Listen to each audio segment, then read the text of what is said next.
తెలంగాణలో ప్రజాపాలనకు కొందరు అధికారులు విఘాతం కలిగిస్తున్నారా? రాష్ట్ర గుండెకాయ లాంటి సచివాలయంలో పనిచేస్తున్న అధికారులు కొన్ని శాఖలకు చెడ్డ పేరు తెచ్చిపెడుతున్నారా?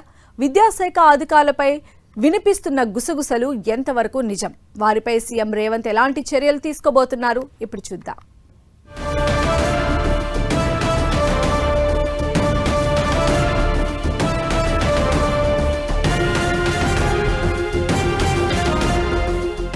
తెలంగాణ విద్యాశాఖలో గందరగోళం నెలకొంది.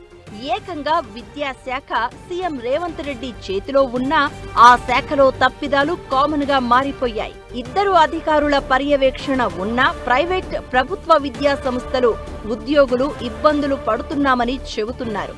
వారి నిర్ణయాల ఫలితంగా చాలా మంది ఉద్యోగులు ఇబ్బంది పడుతున్నారనే ఆరోపణలు కూడా బలంగా వినిపిస్తున్నాయి.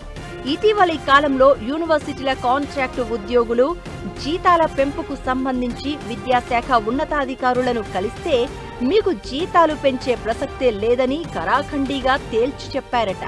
అంతటితో ఊరుకోకుండా అంబానీలా మీకు జీతాలు ఇవ్వాలా అంటూ వార్నింగ్ ఇచ్చారట. ఉద్యోగుల బదిలీల విషయంలో కూడా ఇష్టారాజ్యంగా వ్యవహరించారనే ఆరోపణలను మూటగట్టుకున్నారు ఆ ఇద్దరు అధికారులు.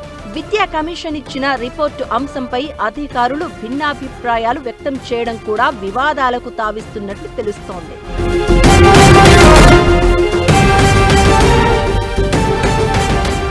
విద్యాశాఖలో ఉన్న ఇద్దరు అధికారుల మధ్య కూడా సమన్వయ లోపం కనిపిస్తోంది. ముఖ్యమంత్రి ఎంతో ప్రతిష్టాత్మకంగా విద్యాశాఖను గాడిలో పెట్టేందుకు ముమ్మర ప్రయత్నాలు చేస్తున్నప్పటికీ అధికారుల నిర్లక్ష్యం, తప్పిదాల వల్ల కీలక నిర్ణయాలు ఆచరణలో జాప్యం జరుగుతున్నట్లు సమాచారం. బీటెక్ సీట్ల భర్తీ విషయాల్లో దోస్తు నోటిఫికేషన్ విషయంలో కూడా విద్యాశాఖ కమిషనర్ దేవసేనకు ఉన్నత విద్యామండలి చైర్మన్ బాలకృష్ణారెడ్డికి మధ్య వివాదం కొనసాగుతున్నట్లు సచివాలయంలో గుసగుసలు వినిపిస్తున్నాయి.